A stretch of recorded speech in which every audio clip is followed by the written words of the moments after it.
Ok, Christopher, cuéntanos, ¿cuál es tu sintomatología? Sí, bueno, me sonaban las mandíbulas, especialmente este lado. Tenía dolor, me sonaban al momento de masticar, igual gesticular o incluso bostezar. En la Entonces articulación. ¿En qué ya me parte te dolía preocupé. en la articulación? Más o menos por este lado e incluso sentía como que se hinchaba.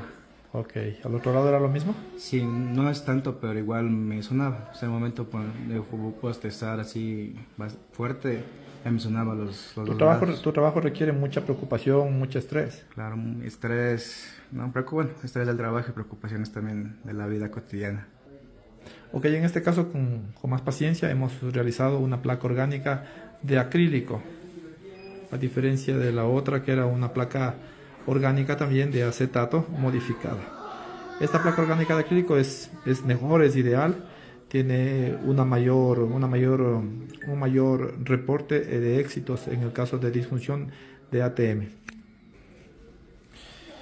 El reporte de disfunción de ATM, que es un daño a nivel de la articulación, es corregido con estas placas orgánicas en la mayoría de casos. Entonces, por favor, desliza tu mandíbula hacia la derecha, haz guía canina derecha, punta con punta de canino, aquí, y un levantamiento efectivo en todo sentido. Al otro lado, por favor, lado izquierdo. Entonces, la placa orgánica de acrílico poco a poco va provocando una estabilidad, una curación, una sanación a nivel del cóndilo en relación con la cavidad glenoidea, y la molestia muscular, la molestia articular va a ir desapareciendo. Muerde, por favor. Abre la boca.